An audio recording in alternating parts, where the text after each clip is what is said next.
Okay, we are back. I'm very happy to have on the Goldstein on Gelt show Connie Dieken, the best-selling author of Talk Less, Say More, and also Become the Real Deal. And she truly is the real deal in teaching people how to be true thought leaders. Connie, it's a real honor to have you. Well, hi, Doug. It is an honor to be with you. Thank you so much for having me. Your book, Talk Less, Say More, you talk about what you refer to as a three-step method called connect, convey, convince. And I want to ask you about that. But before I even go that far, I just want to ask, is this something cynical? Are you teaching people just to be cynical manipulators? Not at all. And that is the opposite of manipulation, because what I found is that so many people confuse influence and manipulation. And manipulation is when you're doing it for your good only, and influence is when it's mutually beneficial for both of you, for the greater good. Okay, so now you've cleared that up. So tell me about connect, convey, convince. You know, I was driving along one day. I had a car full of teenagers. We were at a soccer tournament. And one of them was throwing up in the front seat. And I'm sure that's a lovely visual that's a for great you right story. now. Okay. Are you enjoying this so far? Let's see where this is going. I'm not really sure where it's going, but for some reason at that moment, as I'm driving along in Orlando, it hit me. I think I finally got a way to be able to help people understand this process of how you connect with someone first, that it's vital that you understand and be able to tap into what people care about. What this has to do with vomiting, I'm not sure, but connecting and then conveying information in such a way that they're not confused, but instead more illuminated in what it is you are trying to share, and then convince them to take a specific action that is a positive action. Now, again, what that has to do with vomiting and driving along these teenagers, I'm not sure, but I thought I'd share with you, Doug, that that's the moment when it hit me of, hey, I have a way here to be able to explain to people what true influence is about, which is that it's about both of you connecting and then conveying, sharing of information, and then convincing to take an action for both of you, not just for them. All right, Connie, I'm going to give you a little bit of a hard time because I think this is so important, but I really want to take a lot of the perhaps myths off the table. Okay. So you talk about connect, and one of the things that I've found is that a lot of speakers and a lot of writers will kind of examine the idea of connecting and bringing people together, but frankly, it sounds a little bit flaky to me. Oh, yeah. It's soft, rah crap. Yeah, connecting is about connecting deeply with what someone else values.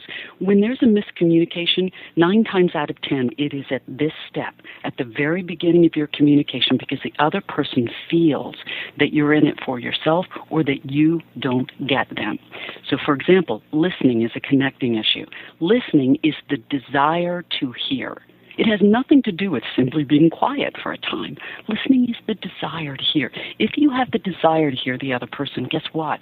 They're going to feel connected to you.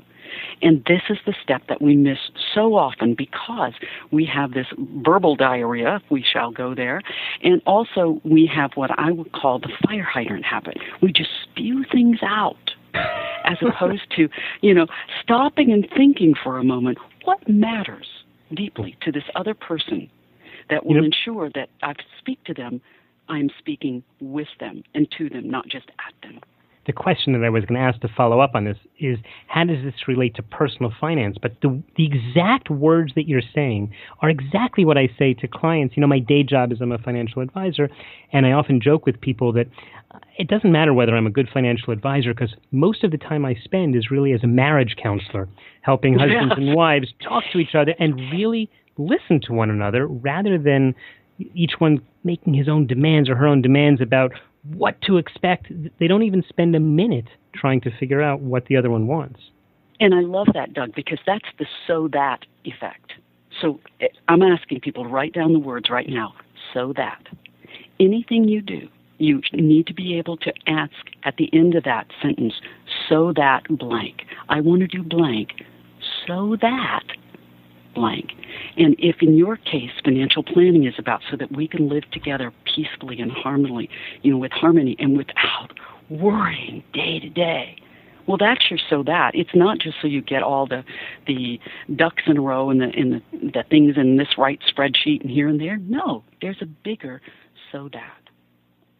Okay, we're going to talk about so that in one more second. I just want to let everyone know who's joining us now. We're talking with Connie Dieken, who is a best-selling author. She has a huge amount of experience in the world of journalism, but probably the most important thing that she does is she travels around the world speaking at organizations like Apple and McDonald's and Nestle, and I hope they give you a lot of chocolate when you go, teaching them how to influence their communities or their world and really change the way people are communicating. So, Connie, let's touch a little more on this so that word. And again, I'm going to bring it back to personal finance because I think this is, A, what the show is about, and B, I think that my feeling is from what you're saying, this is a tool that people can use both on the inside the family, between spouses, parents, and children, as well as in the corporate boardroom. Can you give us some examples maybe of how you've seen it work? Oh, yeah. So, for example, I was working with a big executive team, and so I had them, and by big, I mean, it was only 10 members of their team, but this were very powerful people running a $14 billion a year industry. So I asked them to understand their own presence. I said, I want you to write down, I want to be known as blank. Fill in the blank. I want to be known as blank. All right? So the CEO said, I want to be known as transparent, to which I noticed some people kind of shaking their heads around the room, and I asked them, okay, if his word is transparent, what's your word for him? And they said, delusional, because he wasn't transparent. I said, now, let's get to the real reason, the why. Why do you want to be known as transparent? So that blank. And the great irony here, Doug, is that we spend so much time task-oriented, doing things that we forget about how other people are experiencing us and even how we experience ourselves, because that's the first person you need to communicate with is you. And then the second person, of course, being whoever is really a priority in your life. And in your business life, it will be those people, for example, on this man's executive team.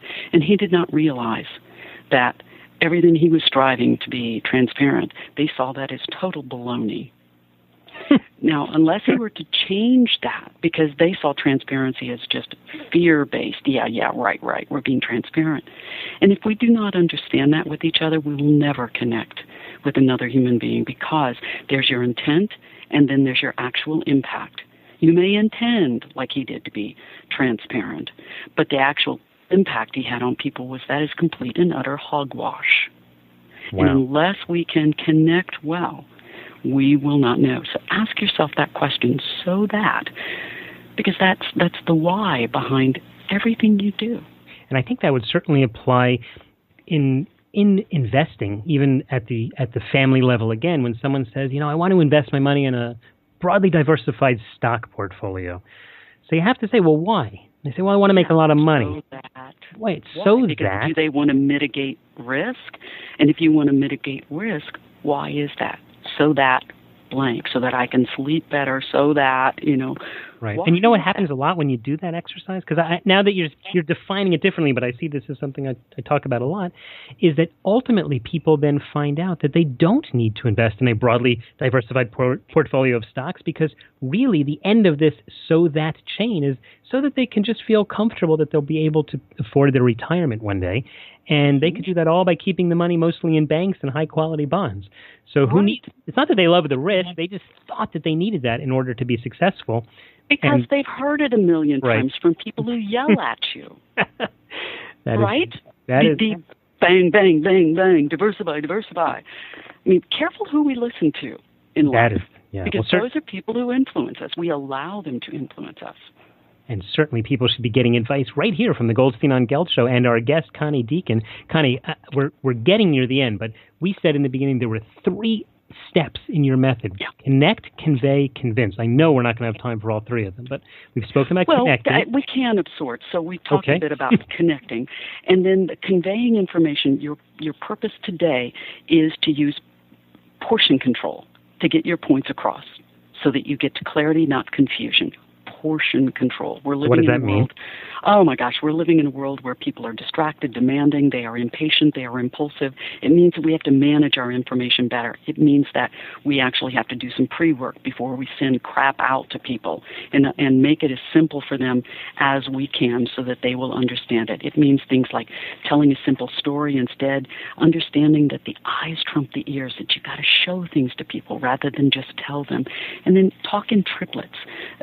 3 is the most influential number. People love something coming at them in triplets. It feels substantial but not overwhelming. So various ways that you can convey information much easier. You can find all that in the Talk Less, Say More book. And then the final point of this, of condensing, is not, again, about manipulation. Big difference. What you're going for with condensing is so that people will commit to you and not merely comply with you. Huge difference. When people comply with you, it's a one-off. They do it because they have to. And then you have to reconvince them over and over again because you never really convinced them. They're just getting you off their back, saying whatever. And so getting to that commitment where people see you as the default status and they trust you and they respect you. And isn't that what we want with our children, with people we work with? Isn't that what we want all over the world? That is exactly what we want. And people can learn more about that through your books. Connie, we are just about out of time, but tell me, in the last few seconds, how can people keep track of you and the work that you're doing? Well, thank you for asking. The website would be ConnieDieken.com. Now, you're saying, how the heck do I spell Dieken? It's D as in dog, I-E-K-E-N. So ConnieDieken.com, and you'll find lots of things on there. All right, and we will put a link to that at the show notes of today's show at GoldsteinOnGelt.com. Connie, thanks so much for your time. You are welcome, Doug. I am so privileged to have found my way to you. Thank you, Doug. Looking forward to having you back. You've been listening to the Goldstein on Gelt Show with money maven Doug Goldstein. Doug's weekly radio show is heard around the world. If you miss it, you can download the podcast at www.goldsteinongelt.com. The Goldstein on Gelt Show gives you up-to-date financial ideas so you can get on the path to financial freedom. If you'd like your questions answered on the air or off, send Doug an email to doug@profile-financial.com. It's your money for your future, so join Doug every week to build your wealth on the Goldstein on Gelt Show.